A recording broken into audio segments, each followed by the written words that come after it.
네, 시청자 여러분 안녕하세요. 주식상담 전화, 주상전화 한 주의 마지막인 금요일에 인사드립니다. 여러분들의 영희정 아나운서 권재은, 아나운서 김세영입니다. 네, 오늘도 부진한 시장이 이어지는 모습이었습니다. 별다른 모멘텀 없이 좀 지지부진하다라는 생각 많이 들었는데요. 네, 미국 증시가 네. 땡스기빙 휴장을 맞이하고 있고 네. 또 우리 증시도 좀 금요일인 만큼 뭔가 잠잠한 그리고 하락세로 마감을 짓는 그런 아쉬운 하루였습니다. 맞습니다. 특히나 대형주 위주로 하락세가 짙어져서 네. 종목 고민 있으신 분들 참 많으실 것 같은데요. 내 종목 팔아야 하나 말아야 하나 고민되시는 분들 주저하지 마시고 아래 나가고 있는 전화번호 02-2000-4919번으로 연락 주시면 되고요. 네, 그리고 문자 창구, 유튜브 창구도 활짝 열어놓고 있겠습니다. 문자 번호는 샵 2034, 그리고 유튜브 채팅창으로도 고민되시는 종목, 그리고 매수가 비중 보내주시면 저희가 친절한 상담 도와드리도록 할게요. 네, 그럼 오늘 여러분들의 종목 고민 해결사가 되어주실 네 분 바로 소개해드리도록 하겠습니다. 네, 좌의정에는 조범수 팀장 그리고 예병군 대표 모셔봤고요. 네, 우의정에는 손여로 팀장 그리고 강호진 전문가 모셔봤습니다. 네 분 어서 오세요. 네, 안녕하십니까. 네, 일단 시장 이슈부터 먼저 체크해 보도록 하겠습니다. 네. 코스피 200, 코스닥 150 정기 변경 종목이 오늘 발표가 됐습니다. 네. 아무래도 공매도 금지 이후로 처음 있는 이 지수 변경이라서 네. 수급이 조금 더 원활하게 들어올 거다 이런 이야기들이 있더라고요. 그러니까요. 이 종목들이 과연 이 모멘텀을 타고 네. 주가에도 힘을 받을 수 있을지가 맞아요. 좀 관심사인 것 같아요. 그러니까요. 굉장히 많은 종목들이 있는데 과연 이 종목들이 계속해서 갈 수 있을지 예병군 대표님 통해서 들어보도록 할게요. 예, 일단 지수에 편입이 됐다. 우리가 대한민국의 MSCI 지수에 편입되기 위해서 노력하고 있다. 이런 얘기들 많이 들어보셨을 거예요. 자, 이 코스피 200, 코스닥 150 지수에 편입되는 게 왜 중요하냐에 대한 부분은 자, 이렇게 과일 바구니가 있어요. 바구니, 이걸 이제 우리가 흔히 바스켓이라고 얘기를 하는데 증권시장에서 이 바스켓 안에 편입이 되면 의무적으로 매수를 해야 됩니다. 왜? 결국은 지수 연동 상품이라는 게 있거든요. 이 지수 연동에 의해서 수익률이 결정되어지는 상품이에요.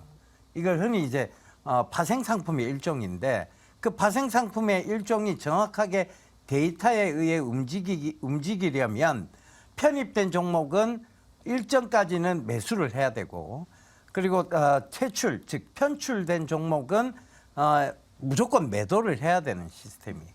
그러다 보니 이 지수 편입이 중요해지게 된 거죠. 근데 이 맹점이 또 하나 있어요. 이게 어떤 부분이냐면 지금까지 그동안 기관이 많이 매수를 해서 많이 오른 종목이 있어요. 그런 종목을 지수로 편입을 시켜서 더 오르는 거에 대한 기대감을 시장에 주고 오히려 지금까지 많이 매수해 왔던 그 이제 물량 그거를 역으로 팔게 되는 이런 이제 맹점을 가지고 있기도 합니다. 그래서 그럼 지금까지 잘 매수해 왔던 종목을 편입까지 해놓고 왜 파느냐? 지수 이렇게 코스피 200, 코스닥 200에 이건 펀드 상품이거든요, 사실. 펀드 상품인데 이 펀드 상품은 이거 종목 하나가 무너진다고 해서 펀드 수익률이 크게 달라지지 않아요. 근데 지금까지 매수를 잘해왔던 종목의 매도 구간을 잡으려면 이렇게 편입이라든가 뭔가 이슈가 있어야 되겠죠. 그런 이슈를 활용하는 거예요. 그래서 선반영되었느냐, 선반영되지 않았느냐에 대한 부분도 굉장히 중요한 부분 중에 하나입니다. 그래서 바스켓에 들어갔다, 편입이 되었다 이렇다고 무조건 반길 일은 아니에요. 지금 이제 코스피 200 지수에 편입된 거를 좀 쭉 살펴봤는데 TC스틸이라든가 세아베스틸 지주라든가 이런 회사들은 지금 많이 선반영이 되었어요. 근데 KG 모빌리티라든가 그 다음에 지금 벤티움 이런 회사들은 아직 선반영이 됐다고 볼 수 없죠. 그러니까 오늘 강하게 올라온 거예요. 그럼 추가적으로 올라올 가능성이 있습니까? 당연하죠. 이런 것들은 선반영이 되지 않았기 때문에 바스켓으로 넣었다고 해서 오늘 하루 만에 다 살 수 없어요. 그러니까 계속 매수에 들어가요. 그 지금 바닥권 영역에서 팔 사람은 많이 없고 매수는 지속적으로 해야 된다면 이런 건 오를 가능성이 훨씬 높죠. 그런데 이미 선반영되는 것 위에서 있던 것들을 편입했다는 그 기대감으로 잘 모르시는 분들은 더 들고 가게 되고 신규 매수로 들어가신 분들에게 오히려 물량을 넘기는 그런 역할을 하기도 하거든요. 그래서 선반영된 거는 가능하면 보지 마세요. 더 올라간다 해도 그거 내 거 아니라고 생각하시면 돼요.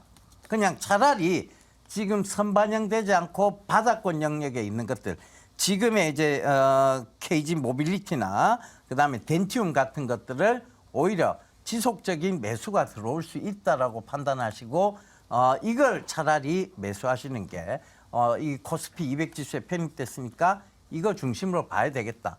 이렇게 보시는 게 훨씬 현명한 전략입니다. 네, 다음 달 뭐 15일에 정기 변경이 된다고 하는데요.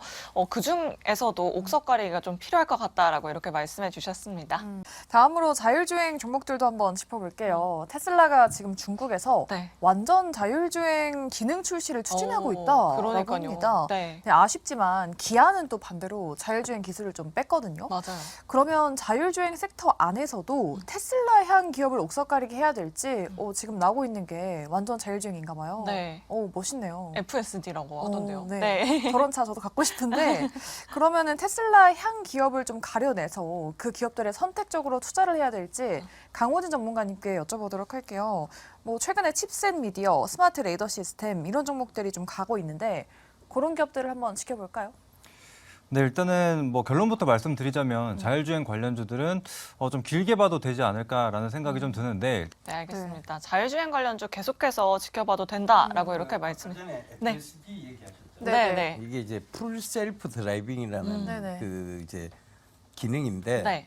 실제로 이제 자율주행 지금 되고 있는 뭐 우리나라의 차도 있고 그다음에 테슬라 차도 다 타봤어요. 이렇게 비교를 해봤거든요. 테슬라가 월등하게 자율주행 기술력이 앞서가 있습니다. 사실. 그래서 타보면서 테슬라는 자율주행을 켜고 달려도 되겠다는 느낌을 받았어요. 근데 아직까지 우리나라가 그런 부분을 못 따라가는 것 같아요. 그러니까 이 풀 셀프 드라이빙이 국내에서는 거의 소용이 없습니다라고 이제 판매업자들은 그렇게 얘기를 하던데 사실 우리가 그러면 왜 중국은 좀 된다 그러는데 우리나라는 왜 안 되느냐 물어봤어요. 그 부분도. 물어보니까 우리나라는 이제 안보 문제가 걸려 있어서 지도를 전량 이제 그걸 다 제공을 안 했대요. 네. 테슬라 쪽에. 그러다 보니 이제 중국은 이런 부분에 있어서는 굉장히 개방적이거든요, 사실. 그래서 중국은 전량 다 제출을 했고 그리고 정보 제공을 했는데 우리나라는 안보 문제가 걸려 있으니까 안 했다는 거예요. 그래서 이제 그래서 우리나라 기능이 좀 소용이 없다 이렇게 얘기를 하는데 네. 제가 고속도로 실제 달려봤어요. 네. 달려봤는데 너무 훌륭합니다. 그래서 이 FSD 기능은 제가 봤을 때 타사가 사실 이 테슬라가 차가 그렇게 좋지는 않아요. 이게 단차도 심하고 막 어쩔 때 비도 새는 차들도 많고 그러니까 아무래도 후발주자다 보니 조금 완성도 면에서는 굉장히 떨어집니다. 그런데 기능적인 측면에서는 굉장히 앞서가 있더라고요. 그래서 이런 부분들을 좀 현대하고 기아가 좀 빨리 따라 붙어야 진짜 자율주행 세상이 오면 현대 기아가 테슬라하고 좀 맞먹는 회사가 될 수 있지 않을까 그렇게 보여지더라고요. 네. 전기차 수요 부진 안에서 좀 경쟁력을 빨리 가져가야 할 텐데 네. 기아는 또 기술을 빼고 있는 상황이니까 테슬라가 좀 선점할 수 있을지 그 부분은 좀 지켜봐야겠습니다. 네, 알겠습니다. 그럼 마지막으로 시간의 이슈도 한번 확인을 해보도록 하겠습니다. 시간의 거래에서 지금 리튬 관련주들이 들썩거리고 있다라고 하더라고요. 네, 하이드로 리튬이 또 상한가를 유지하고 네. 있습니다. 일본에서 긍정적인 소식이 들려왔다라고 하는데 네. 손유로 팀장님 어떤 이슈인가요? 몇 달 전에 설명을 한번 드렸었는데요. 저희 주상전화에서 네. 하이드로 리튬하고 리튬 포스 이 관계사고 그 관계된 회사가 또 하나 있어요. 테라사이언스라는 회사가 있는데 그때도 설명드릴 때 정확한 얘기는 이거예요. 결국은 이 회사가 1년 전부터 지금 리튬을 한다고 얘기를 했거든요. 근데 실제로 매출이 일어나질 않았어요. 그렇죠. 지금 최근에 보면 S사, 일본의 S사라고 딱 사명을 갈랐는데 이 S사가 어디냐면 왜 지금 시간에 상한가 나왔냐. 네.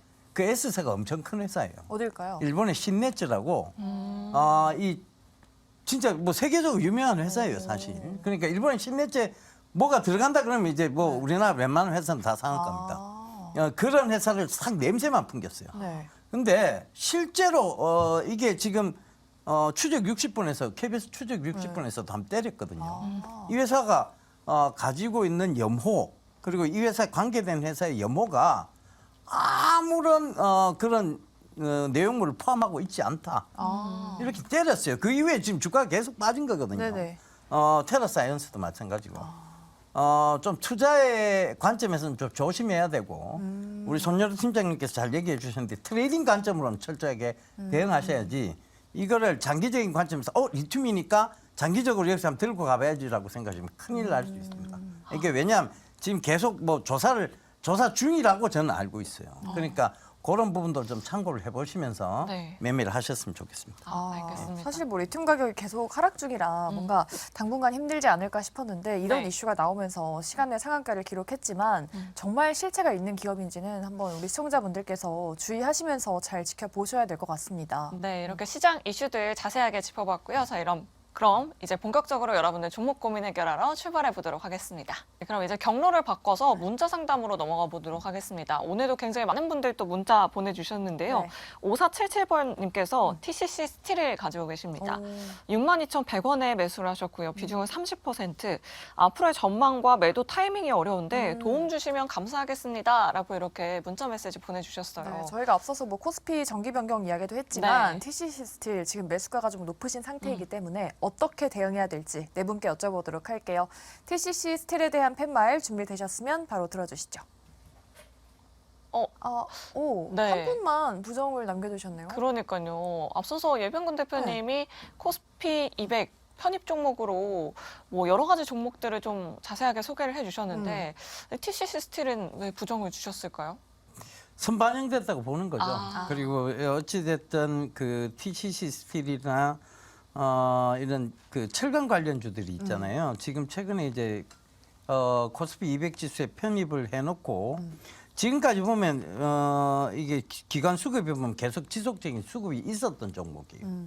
그럼 이제 이걸 기점으로 저는 이제 지금 행보 구간이 점점 짧아지고 있다는 것도 여기서 이제 어느 정도 건전한 조정이 충분히 나올 수 있는 구간, 즉 이걸 통해서 매도 전략을 충분히 펼 수 있는 구간까지 저는 왔다고 보여집니다. 그래서 반등 다음 주는 뭐 어찌됐든 지금 긍정적으로 이게 작용을 할 거예요. 코스피 200 지수에 편입됐다는 걸로. 그 바스켓에 들어갔다는 이유로 긍정적 역할을 해가 올라올 때가 아마 기관들이 대량 매도 시점을 잡지 않겠나 저는 그렇게 판단을 합니다. 그게 제 생각이에요. 그 시청자분께서 잘 판단하시면 좋을 것 같아요. 그러니까 그런 관점에서 보면 6만 원 약간 아래 좀 죄송합니다만 5만 9,500원 이상부터는 일단은 팔아놓고 봐야 된다. 팔아놓고 기다려 봐야 된다거든요. 그래서 저는 그 관점에서 부정 의견을 드렸습니다. 네. 아까 전에 말씀드렸던 이제 종목 중에 지금 평가되지 않았던 네. 그러니까 이제 반영을 받지 않았던 회사들이 있어요. 그죠? KG 우리가 그 옛날 쌍용차죠.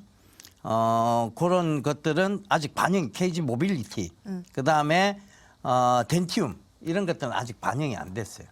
그런 것들은 오히려 이번 기회가 매수 찬스가 될 수 있지만 이런 것들은 기회가 왔을 때 매도 찬스를 좀 잡아가시는 게 역발상으로 볼 수 있는 가장 좋은 부분이 아닌가 그렇게 보여집니다. 주가에 뭐 이미 반영이 됐는지 안 됐는지가 관건이라고 하셨는데 차라리 좀 반영이 덜 된 종목들을 좀 대안으로 보자라고 네. 말씀해 주셨어요. 자, 계속해서 다음 상담 바로 이어가 보도록 하겠습니다. 7353번님께서 일진 파워를 가지고 계십니다. 평균 단가는 14,000원대고요. 비중 대신에 주수를 알려주셨어요. 아, 그래요? 458주 어떻게 해야 하는지 알고 싶어요. 라고 이렇게 네. 문자 남겨주셨는데 최근에 원전주가 참 힘을 못 쓰고 있습니다. 그러니까요. 그런데 458주를 갖고 계셔서 네. 고민이 되실 것 같은데 일진 파워 과연 어떻게 대응을 해봐야 될지 네 분께 여쭤보도록 할게요. 네 분 팻말 준비되셨으면 들어주시죠. 네, 한 분을 제외하고는 그래도 네. 다 긍정 주셨어요. 458주면 660만 원가량인 것 같은데. 계산이 참 빠르시네요. 그러니까요. 예, 어, 예 대표님께 한번 네. 여쭤볼게요. 원전주 좀 긍정적으로 보시나 봐요, 대표님은. 막을 수 없는 시장 아닐까요? 그러니까 이제 이게 지금 앞으로의 전력 소모량, 전력 소비량은 더 늘어날 것 같아요. 그러니까 줄지는 않을 것 같습니다. 그러니까 지금 우리가 어떻게 보면 큰 패러다임이 바뀌었잖아요. 네. 그러니까 이제 화학 연료에서 이제 바이오 연료, 그 그린 에너지 쪽으로 바뀌면서 결국은 전기를 굉장히 주 원료로 쓰는 것들이 많아지기 시작했어요. 사실 제 주변만 봐도 굉장히 전기 연료들이 되게 더 많아진 것 같아요. 그러니까 지금 우리가 이제 뭐 흔히 가스로 난방할 때보다가 네. 전기로 지금 바뀌어 나가고 있는 추세도 그렇고, 그다음에 이제 뭐 지금 자동차도 마찬가지고요. 그럼 이제 이거 지금 계속 얘기 나오는 게 뭐냐? 한전 너무 적자가 심하다. 적자의 그 끝이 막 지금 너무 산더미다. 이자 갚는 데만 해도 지금 뭐 모자란다. 뭐 이런 얘기들 계속 쏟아져 나오죠. 근데 여기서 가성비가 좋지 않는, 즉 태양광이나 재생에너지 쪽으로 갔을 때 과연 이 전기료 인상에 대한 부분에서 자유로워질 수 있을까에 대한 의문이 첫 번째고요. 그다음 두 번째, 이제 유럽이라든가 이런 쪽에서는 원전에 대한 부분들이 지금 소형 원전까지, 대형 원전들은 워낙 그 님비 현상이 심해요. 나디마이 백야드, 내 땅에는 안 돼. 이게 굉장히 심해져서 소형 원전, 스몰 모듈러 리액터, SMR이라고 불리죠. 이쪽으로 자꾸 넘어가고 있는 거예요. 그러니까 뭐 독일의 영국의 뭐 롤스로이스, 그다음에 독일의 샤프란, 뭐 이런 회사들도 SMR로 가겠다. 지금 이런 선언을 한 상황입니다. 그럼 이게 우리나라가 지금 민주당에서 최근에 원전 관련해서 예산을 삭감했거나 이런 부분들이 있는데, 이런 부분들이 오히려 민주당의 어떤 표심을 떨어뜨리는 역할을 하고 있지 않느냐. 그러니까 오히려 이거는 지금 막을 수가 없어요. 이게 세계적으로 전기 사용량의 추세가 늘어나고 있는데 가성비가 좋지 않은 2차 그 재생에너지 쪽, 이쪽으로 가겠다는 것은 무리입니다. 다시 고백투 원전으로 가고 있는 세계적인 분위기를 봐야 되는 부분이고, 거기다가 이제 스몰 모듈러 리액터, SMR로 가고 있는 그 세계적인 추세도 본다면 이게 장기적으로 봤을 때는 괜찮다니. 그러니까 그 관점에서 보시면 지금 걱정할 게 아니고, 저는 솔직히 말씀드리면 차근차근 모아가야 될 구간으로 보여요. 그렇게 좀 보시면 좋을 것 같습니다. 네. 원전은 뭐 피할 수 없는 수요가 커지고 있는 산업이다. SMR에 대한 모멘텀도 있기는 한데 주가가 좀 동행을 못해서 네. 걱정이 많이 되셨을 것 같아요. 그래도 좀 긴 호흡으로 보자라고 말씀을 드렸으니까 시청자분 잘 참고해 보시면 좋을 것 같습니다. 네, 이제 저희 한 주의 마지막엔 금요일인 만큼 네. 다음 주 장도 든든하게 준비를 해봐야겠죠. 뭐 코스피 변경 이슈도 있고 또 땡스기빙이 끝나고 미장도 열리게 될 텐데 다음 주 어떻게 대비를 해봐야 될지 조 팀장님께 한번 여쭤볼게요. 네, 예병군 대표님의 한 주 전략도 들어볼게요. 뭐 돛을 달았다라고 이야기해 주셨는데 요즘 시장은 좀 미풍인 것 같아요. 다음 예. 주 시장 어떻게 대응하면 제가 좋을까요? 이제 수요일 날 얘기 드렸던 게 네. 네, 순풍이긴 한데 미풍이다 이런 얘기 드렸었는데, 네, 조금 이제 의심을 받고 있어요. 그러니까 투심이 회복하기는 회복하고 있는데 완벽하게 회복하는 게 아니라 투심 회복의 어떤 과도기 아니냐. 그러니까 의심을 수반한 과도기. 그러니까 투심이 좋아지는 구간은 분명한데 그 의심은 아직도 남아 있는 거죠. 그러니까 진짜 막 기분이 들뜰 만큼 올라오지는 않지만 잔잔하게 계속 올라오고 있다는 것. 그리고 유럽의 어떤 뭐 조기 금리 인하 얘기까지 나오고 있다는 점, 그 점을 잘 참고해 보신다면 지금은 어떤 매도 타이밍을 잡을 시기가 분명은 아니에요. 그러니까 계속해서 매수 관점을 좀 유지하는 그 시기가 돼야 한다는 거. 과도기가 지나면 또 언제 그랬냐는 듯 시장 분위기, 야 이렇게 시장이 좋을 수 있어로 또 넘어갈 수 있습니다.